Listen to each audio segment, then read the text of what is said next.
ये बड़ी खबर आप तक पहुंचा रहे हैं। ये बड़ा बयान सामने आया। इनेलो नेता अभय चौटाला ने यह निशाना साधा है। 3 दिन राजनीतिक ड्रामा चला है। इस पूरे घटनाक्रम को राजनीतिक ड्रामा उन्होंने करार दिया। संवैधानिक काम भी हुआ, यह भी उन्होंने कहा है। और गठबंधन टूटने के बावजूद जेजेपी ने बीजेपी की मदद की है। जेजेपी वाले जल्द ही जेल जाएंगे, यह भी उन्होंने बयान दिया है। सर्वे रिपोर्ट में बीजेपी को बहुमत नहीं था। तो इनेलो नेता है अभय चौटाला, उन्होंने यह निशाना साधा है। और जो यह घटनाक्रम हुआ उसको राजनीतिक ड्रामा उन्होंने बताया। कानून, महंगाई, बेरोजगारी पर नहीं बोले हैं सीएम। नए सीएम ने सिर्फ रिवायत निभाई है। नए सीएम ने मनोहर लाल की तारीफ की है, यह भी उन्होंने कहा है। और इनेलो सभी 10 सीटों पर चुनाव लड़ेगी। अपनी पार्टी का जिक्र करते हुए कहा कि 10 की 10 सीटें हम जीतेंगे।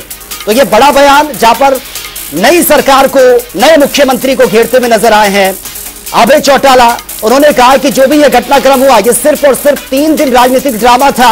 गठबंधन टूटने के बावजूद जेजेपी ने बीजेपी की मदद की है। जेजेपी पर भी उन्होंने निशाना साधा है। जेजेपी वाले भी जल्द ही जेल जाएंगे। सर्वे रिपोर्ट में बीजेपी को बहुमत नहीं था, यह भी उन्होंने कहा है। और इसलिए मनोहर लाल का यह इस्तीफा हुआ है। और कानून, महंगाई, बेरोजगारी पर सीएम नहीं बोले, कोई भी उनका बयान नहीं आया। नए सीएम ने सिर्फ और सिर्फ रिवायत निभाई है। तो यह बड़ा बयान सामने आया है इनेलो के नेता अभय चौटाला का। नई सरकार, नए मुख्यमंत्री पर निशाना उन्होंने साधा है। और जेजेपी को भी उन्होंने आड़े हाथों लिया। उन्होंने कहा कि जेजेपी ने बीजेपी की मदद की है और अब वो जेल जाने के लिए तैयार रहे। आज संवैधानिक काम यह हुआ है, यह भी उन्होंने कहा। गठबंधन टूटने के बावजूद जेजेपी ने बीजेपी की मदद की है और जेजेपी वाले जल्द ही जेल जाएंगे। और जो घटनाक्रम यह हुआ, जो बड़ा बदलाव हुआ, इसको उन्होंने राजनीतिक ड्रामा कहा कि 3 दिन तक इसी तरह से राजनीतिक ड्रामा चलता रहा।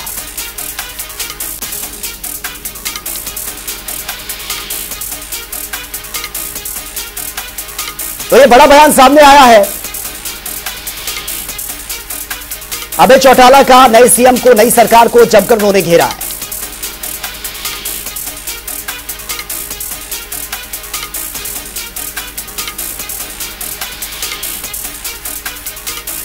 तो ये बड़ी खबर से आपको अपडेट करा रहे हैं। देखिए, उन्होंने कहा कि जो भी घटनाक्रम हुआ, जो ये नेतृत्व परिवर्तन हुआ, ये सब कुछ असंवैधानिक था। गठबंधन टूटने के बावजूद जेजेपी ने बीजेपी की मदद की है और जेजेपी वाले जल्दी जेल जाएंगे, ये तक उन्होंने कह दिया। सर्वे रिपोर्ट का जिक्र करते हुए कहा कि बीजेपी के पास बहुमत नहीं था और यही वजह रही है कि मनोहर लाल को इस्तीफा देना पड़ा।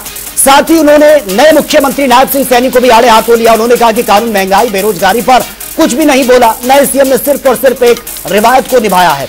नए सीएम ने मनोहर लाल की जमकर तारीफ की है, यह तक उन्होंने कहा है। और इनेलो अपनी पार्टी का जिक्र करते हुए कहा कि हम 10 की 10 लोकसभा सीटें जीतने जा रहे हैं।